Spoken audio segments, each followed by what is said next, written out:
Your last few years before you got your big news custody of your child, you went through a crowdfunding kind of thing. Yeah, I did. Well, okay, so let me explain that. That is, for me, is wow. I mean, I'm so happy there's so many loving and caring people out there.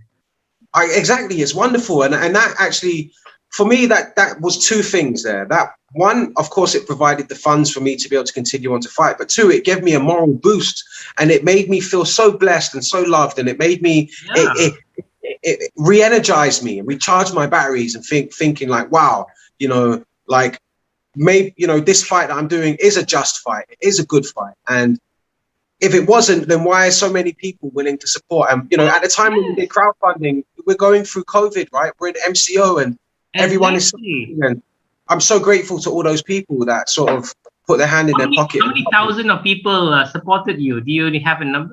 No, I think it was about 400 people donated, and we raised 64,000 ringgit in a week, in 1 week. But here's the thing. Let me explain. Only people and raised up to 60,000. Yeah, we got 64,400. Oh my God, there's so many loving people out there. Yeah, and there's so many people that can relate to this situation, and I think that the amount of people and the amount of funds that we raised in that short period of time speaks for itself. Yeah. Now, I'm very lucky that I'm exposed to a huge audience of people, so my message could get out far. So, I think, but this is something that resonates with a lot of people around the world. So, if anyone out there is struggling with funding for lawyers, there is no harm. You've absolutely got nothing to lose in setting up a crowdfunding. All you need to do is let go of your ego, because here's the thing. It took a lot of encouragement for me to set up the funding, and how the funding came about was when I lost the Court of Appeal.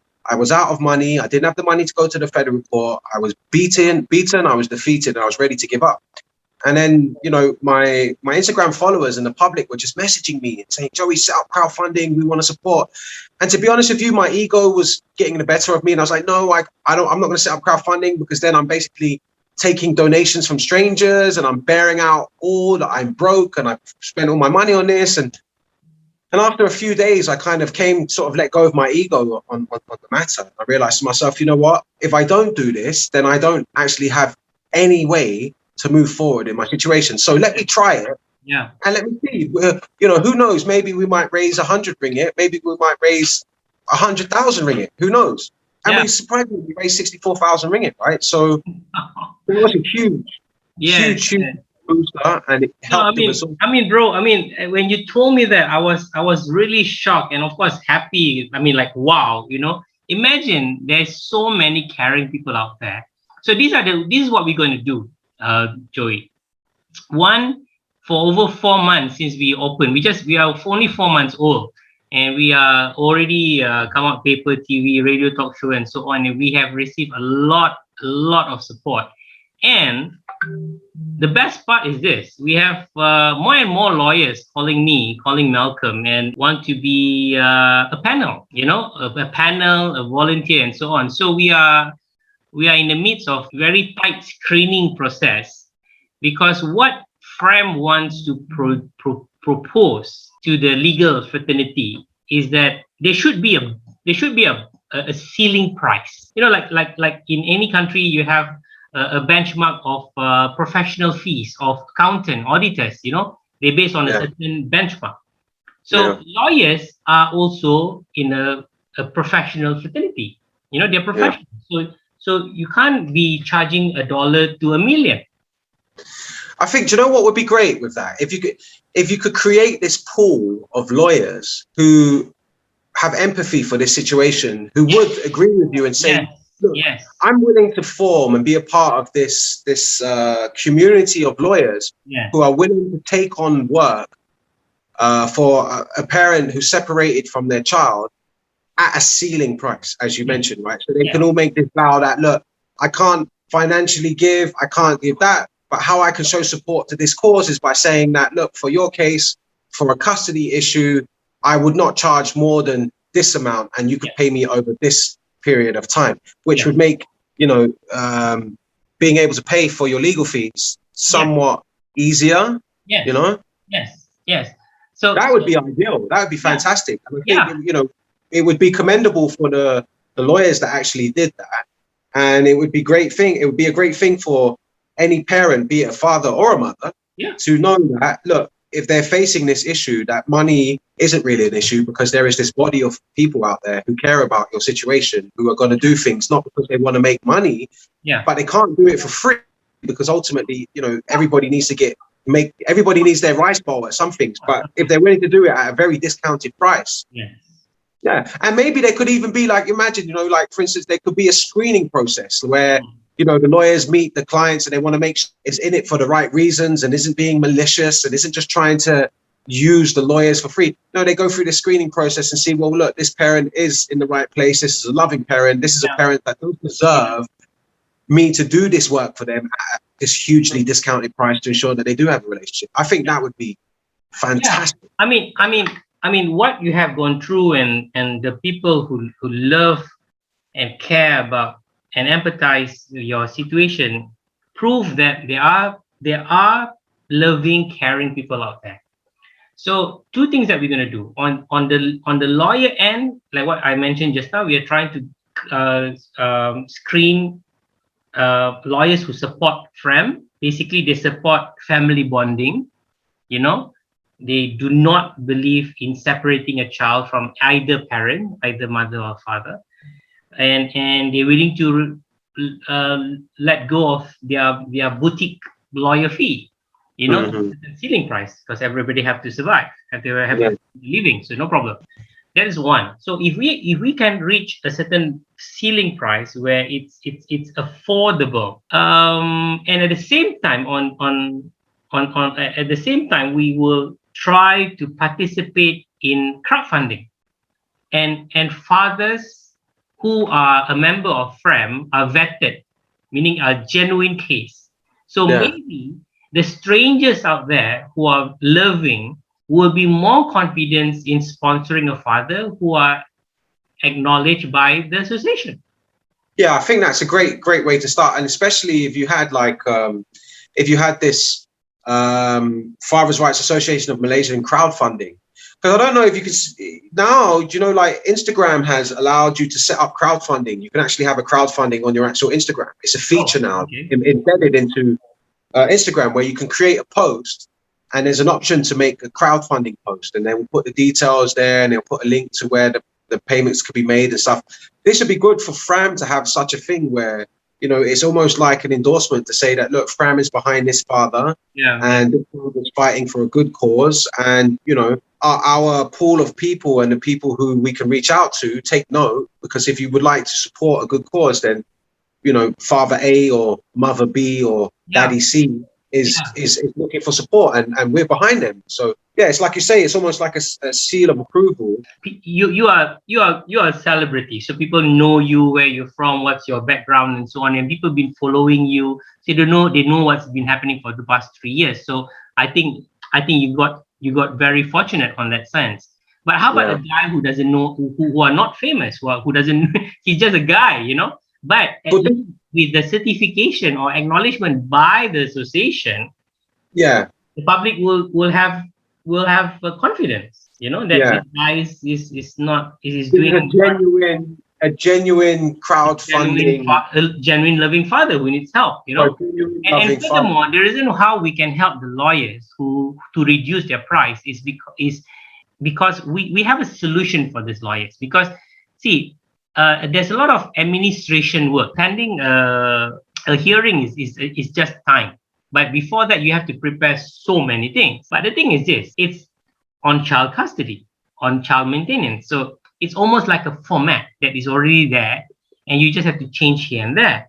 And if you have an internship student from UIA, UITM, you know, final year student, one can do all this cleric time for you, for your legal firm, so you can minus out so many things. Now we are going to talk to some of the lawyers who come approach us anyway, and trying to be a volunteer, and we are trying to work this kind of mechanism with them. You know, even now Malcolm is finding his time and making time for fathers and and accepting cases, because he was only doing corporate law, and now he's going to family law because of some fathers really needs our help. But we can't be catering for hundreds of fathers who are coming in later, you know. So a solution is we're going to have a panel of lawyers who believe in our cause and not going to charge so much. Going to have a ceiling price of certain issues, and at the same time, we're going to try to create a crowdfunding platform where we will get donors to participate in this campaign, you know, of family bonding. You know, what would also be a great idea is like if you were to have like a weekly consultation time slot. So meaning that, for instance, on one day of the week, in the evening, maybe from 8 p.m. to 9 p.m., you know, people can log on to a certain place, or they can get in contact and they can get in where from, say, for instance, every Wednesday from this time to this time, the FRAM will set up like what you did last time, where you've got some lawyers in and everyone can get some sort of advice on their current situation and on whether, you know, who to turn to and what to do. Because I also have a friend of a friend that I know, which, you know, they've gone through this situation where their child was abducted and they didn't know where to turn to or they don't know, where do I go with this? I go to the police and the police are not doing what they should do. Who do I go to? What organization? So it'd be nice if there was this body, like you say, that could be with FRAM, where people can go to and know that, okay, well, look, every Wednesday there's this meeting of people who are discussing situation, showing tips and tricks, giving sort of basic legal advice, and people can turn to that to get the help that they need, whereas they didn't know where to turn to before, you know? Yes. So hence why we have our podcast like now, and our past podcast we have been in touch and interview some lawyers for civil and also Sharia. We had two psychologists have come to our podcast before, and currently comes to hangout sessions. We do have every Friday night for the past 4 or 5 months. We have hangout session among fathers. Great. So we have fathers coming in, and we all brotherhood and fatherhood and support each other and so on. So yeah, but you're right. We're going to have more days and more sessions. Hence why now we are shortlisting lawyers and psychologists, because we do not want lawyers and psychologists to take advantage of the situation, especially when we have very depressed and desperate fathers who are looking for solutions, you know. So yeah, the FRAM and the committee, we are now receiving so many volunteer requests from lawyers and also psychologists, where we are screening them now, and hopefully, like what you say, we can have a few sessions where people can join in and ask free questions. But at the end of the day, as I said to you, the solution is you still need a lawyer. Yeah. You know, you still need a lawyer. So we will try to find the solution by having a ceiling price and also at the same time crowdfunding. You know, I think also what we need to look at is we need to look at tackling the situation before it gets to that point. Yeah, we can also, like, instead of like saying, okay, well, we come in when someone needs a lawyer. Okay. Why not deal with it before it gets to that point? Is there, I don't know if there is or not, but is there like a mediation center or some type of organization in Malaysia that's there for mediation to help splitting married couples to, at least if you can't be together, to separate in an amicable way, which is going to ensure the stability of the the upbringing. I'll be more than happy to have FRAM to be a mediator or arbitrator to a couple or a parent who are going through a divorce or frankly not sure of getting a divorce or not, you know. So eventually FRAM will be a sought after association or a place where parents can come, you know. That's why, as I said, we want to have more and more panel of psychologists, clinical psychologists also to be with us. So but on that note, is better than cure, right? Exactly. So one of the things that I was proposing, and we're going to put in the parliament a bill inside of one of the bill, is a prenup for a couple during marriage. At that moment, to put a prenup where when a divorce happened, I agree to shared custody and parenting. Yeah. I agree to this. I agree to that. Then only a marriage go on. Yeah, but that's difficult. That's difficult, Faleigh. And the reason that is because this is the thing with family court battles. It's very, very emotional. Yeah. It's very emotionally driven. And when two parents are fighting and it's become very, very dirty, it's going to be very hard to get into that situation. What I think needs to happen is that for instance, in the UK, we have this thing called CAFCAS. I can't remember what the abbreviation basically means, but CAFCAS is a body that you have to go through before you even get to court. Okay.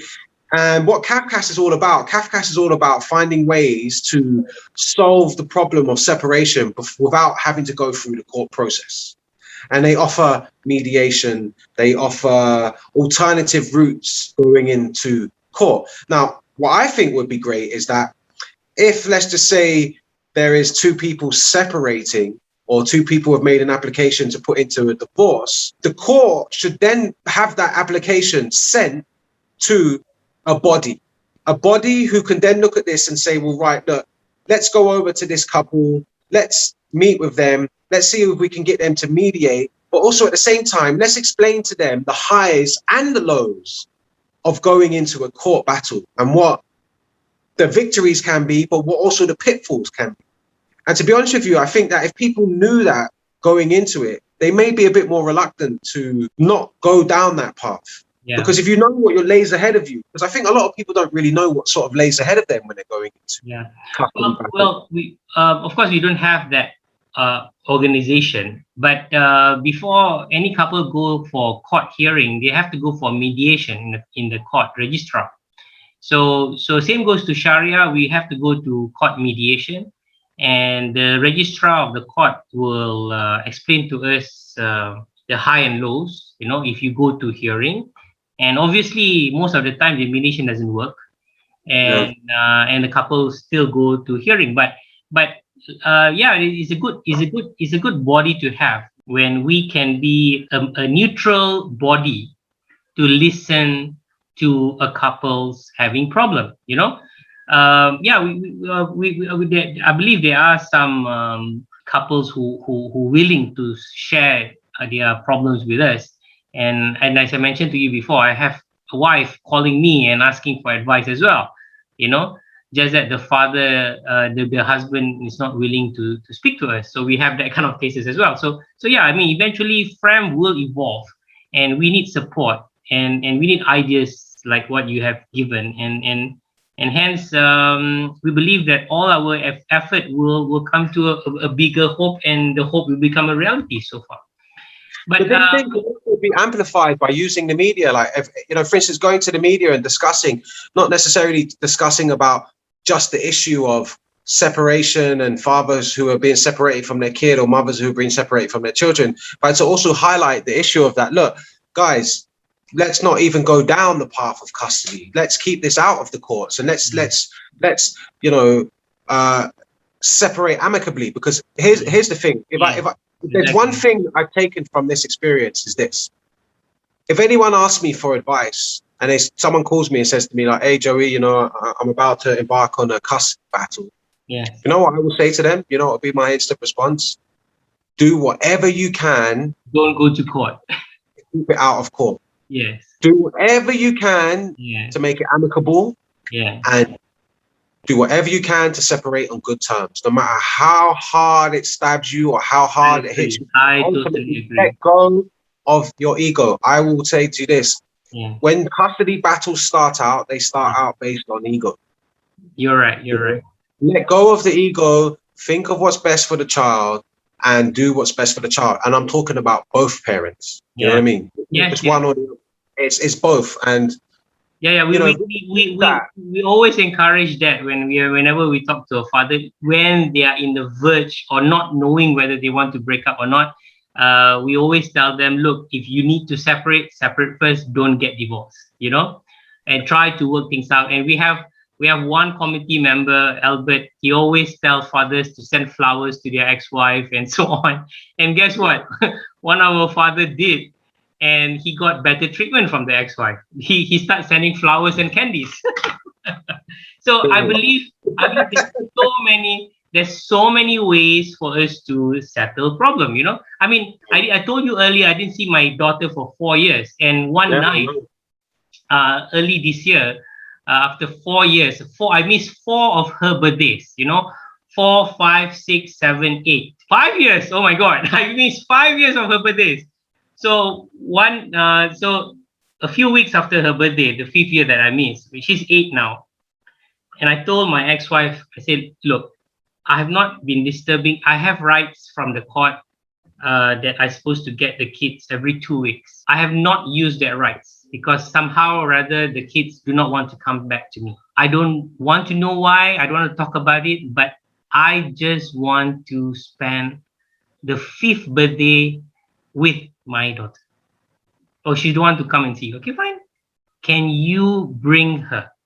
Because 4 years ago, we all had lunch and dinner together, even with your boyfriend. So, and somehow after 2 hours of talking, she agreed. So after 4 years, I didn't see my daughter.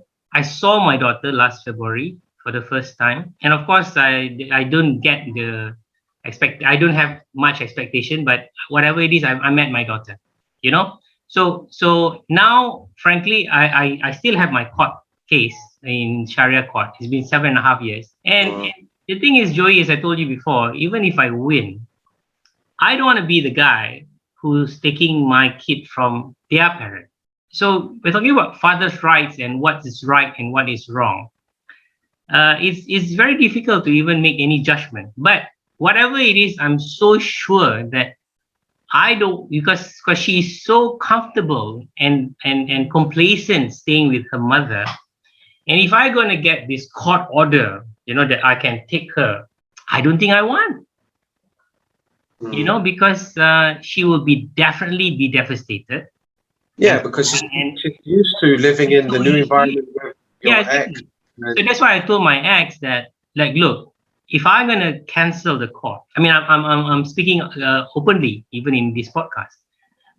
If I'm gonna cancel the court, can you please take more effort to bring my kids to see me, to convince my kid that, hey, 4 years ago, you guys can't wait to go to your dad's house. It's your room anyway. It's your 4 little brothers are here. I mean, bygones with bygones, and let's continue a life, Because 4 years ago, I was okay with having lunch and dinner with my ex and her boyfriend and my 2 kids, So, and for your information, I'm still, for the past 12 years, seeing my ex-wife mother and buying her food every week for the past 12 years. So I'm okay with her brothers and sisters, and I'm okay with her cousins and so on. So, I mean, family bonding should not break or broken after a divorce.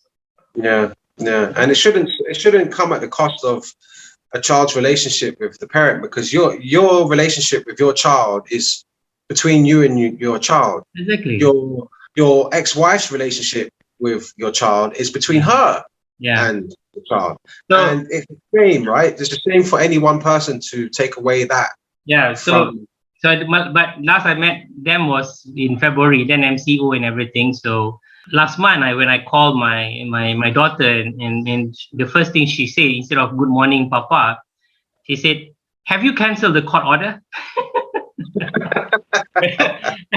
I was like, huh?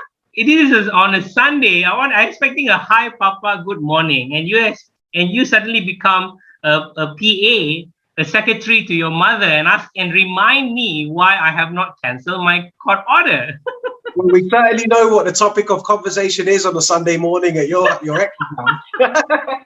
So I can't be mad. I was just laughing my guts out, and I told her that, look, stop talking to me on this kind of way, and I will cancel soon. And MCO just lifted, and I will do it. But whatever it is, I managed to speak to my daughter. That's good. I turn everything into a joke. You know, it's You no don't keep ego, it light because- no ego, no nothing. It's just conversation with your daughter. You know. Yeah. Yeah. So back to daughter. So what is your plan, man? What is your plan? I mean, you got this thing now. I know you have to engage a lawyer and everything in Sweden, right? Denmark is Denmark. Sorry, in Denmark. So, other than that, what else are you? What else is your effort to get her? Well, look, there's a few options. I can pursue child abduction. Yeah. Which will mean that I've got to go to the courts to enforce the custody order and the fact that there's an injunction already and the mother wasn't supposed to leave. The injunction is in place. Yeah. We could try to go to the police and then get the police to reach out to the Danish authorities and go that path, or I can just go in and make a new application for custody or an application for visitation. So those are the three options. Now, the first option is very difficult because Malaysia is not signed to the Hague Convention. And here's something that I want to speak about, which I find ridiculous. And this is what I'm now learning, right? Yes. Is that if Malaysia was signed to the Hague Convention and my daughter was abducted, like she has been, the Danish government will return my daughter within 2 months. But because Malaysia hasn't signed to the Hague Convention, they don't care. It's no legal basis for child abduction unless the police go and start an extradition process. Yeah. Right. Now, I have a problem with that because, so you're telling me what the Danish legal system is saying is that if a child is abducted from a non-Hague Convention country, it's not child abduction. Oh, but if that country signed into the treaty, then, it is child abduction. No, child abduction is child abduction. It doesn't matter whether it's from here, it's from space. It doesn't matter if it's from anywhere. Yeah. The fact that the child has been taken from habitual residence and one parent has been left behind and they're deprived of their visitation and access to that child, it amounts to child abduction. And now there's this issue with the Hague Convention. So it's like, this is a thing. It's like, why is it that the Danish family courts will only view my situation as a child abduction if we're signed to the Hague Convention or not? It's ridiculous, right? And basically, in short, what I'm finding out is that in short, if a Danish citizen abducts their child from a non-Hague Convention country, the Danish family courts will protect that person. So basically, the Danish courts, in some sense, if that is the case, are aiding and abetting child abductors, in my opinion. Yeah. And I think that's ridiculous. But if you're from UK or if you're from the US or you're from some country that signed the Hague Convention, yes, it's child abduction. You'll get your child back. And guess what? We'll give you full legal aid for it too. Oh. Yeah.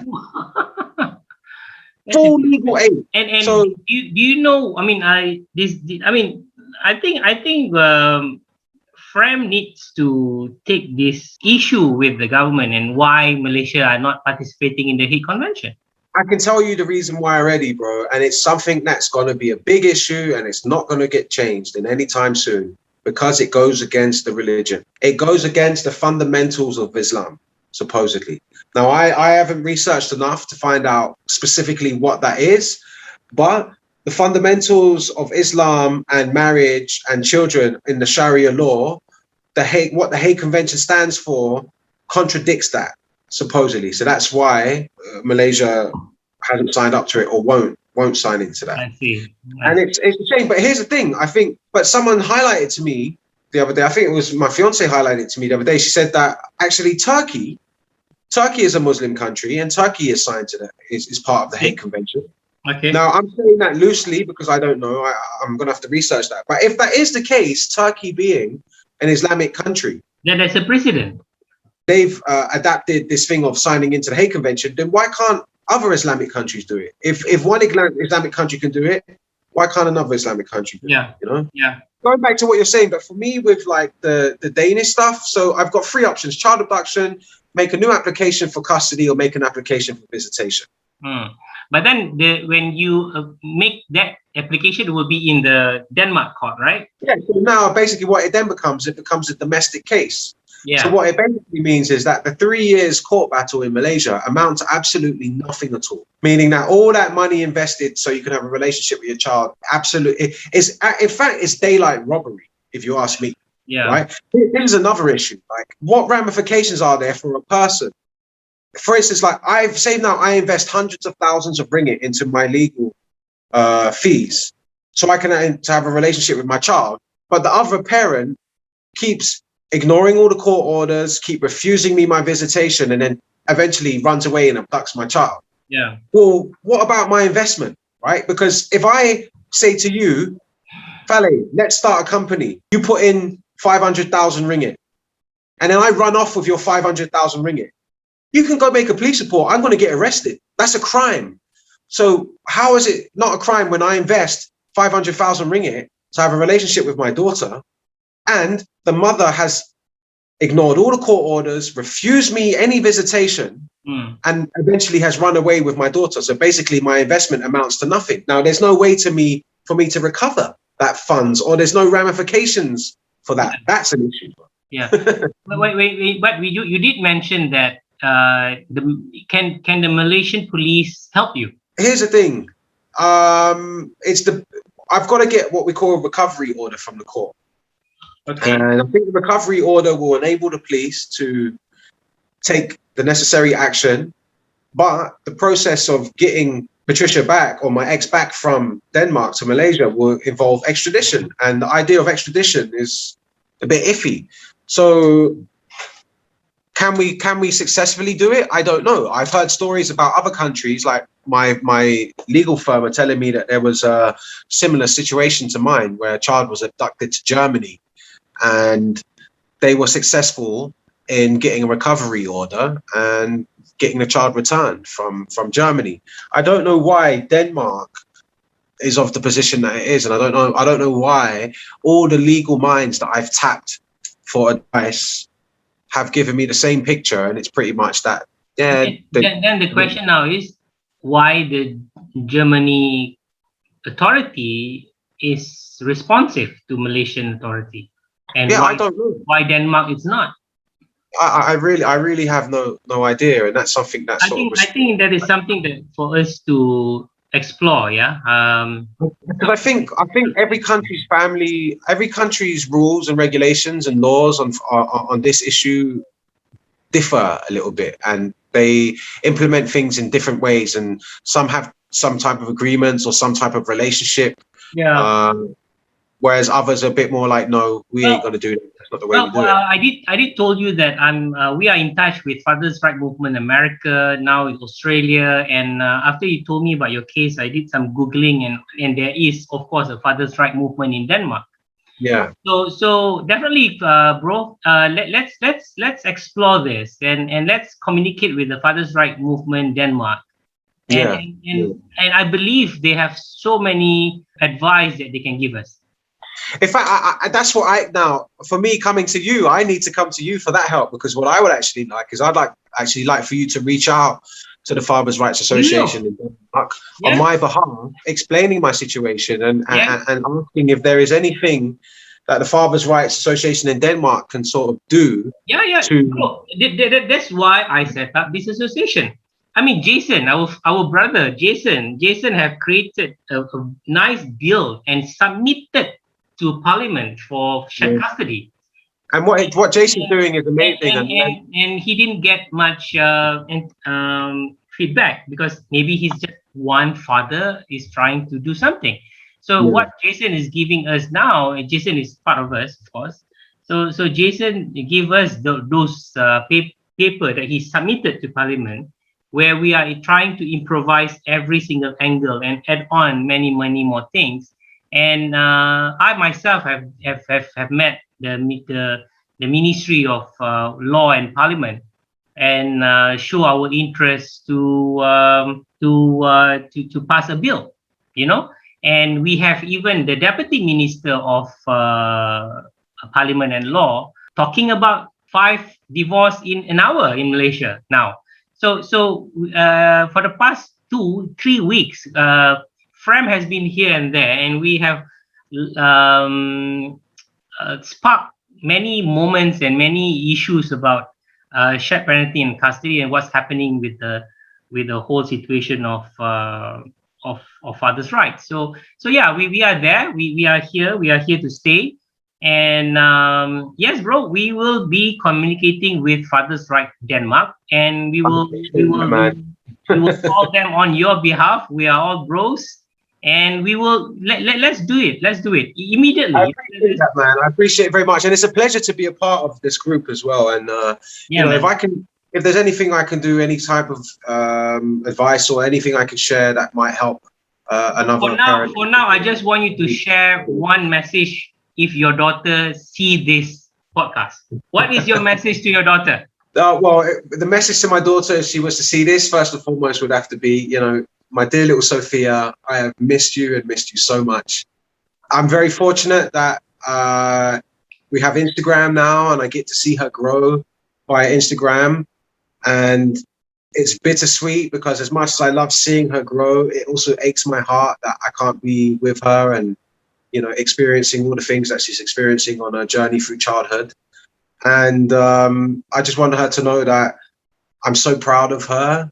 I think she's the proudest thing that I have in my life. And I know that there are great things in store for her future. And I will always be there. And I will always be a part of her life, be it physically or spiritually. And, you know, we've both got great days to look forward to. And you know, I think, you know, and to summarize all of that with the one thing which is very cliche but is very obvious, and Daddy loves you more than anything in the world. That's it. Yeah. You know? Well, what are you going to do to her when you meet her? I'm going to squeeze the life out of her. I mean, I don't know. You know, it's going to because you know, I raised my daughter till she was 2, and she had a bald head, and she was saying "dada" and barely. How old is Sophia there behind you? The picture that you choose for tonight. Yeah, how old is she there? You know why I chose this picture? Because she's so cheeky. My daughter's such a cheeky little girl. I love her to pieces. She's got this such funny, cheeky personality, everybody can see that. Everybody can see that. But in this picture, I think she was about 4. She was maybe 4. Yeah, early 4, I think she was at this photo. And nice. This is a picture that her mum's put up, and I've screenshot it. And nice. Yeah. Bro, when see you, whatever it is, your 3-year journey have concluded with a magnificent, great news that you got. In a matter of Malaysian law, you are the full right custody of your child. Okay, of Sophia. Yeah.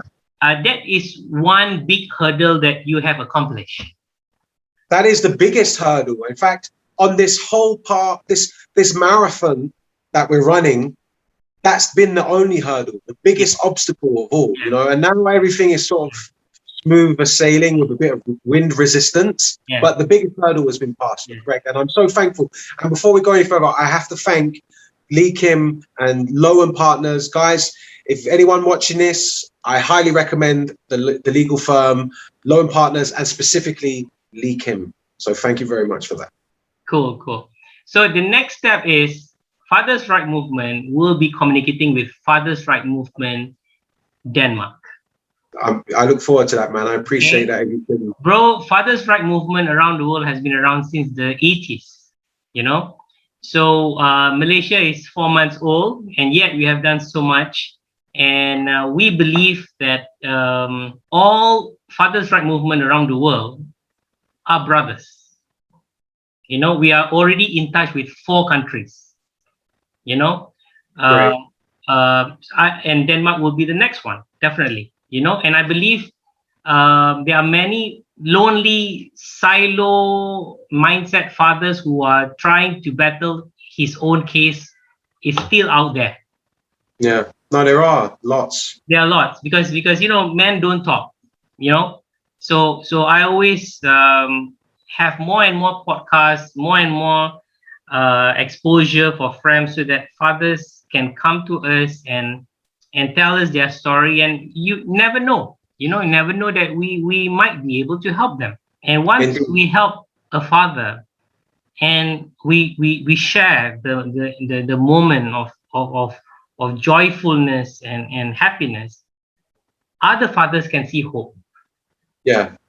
And I think to add to that, I think that, yes, fathers should reach out, because having a support system of people that can sort of understand what you're going through does make this journey a whole lot more bearable to go through. And yeah, I think first-time fathers or even mothers in this situation shouldn't worry, because there are many people who are in a similar situation, and there are many people who you can bond with and share experiences and relate to.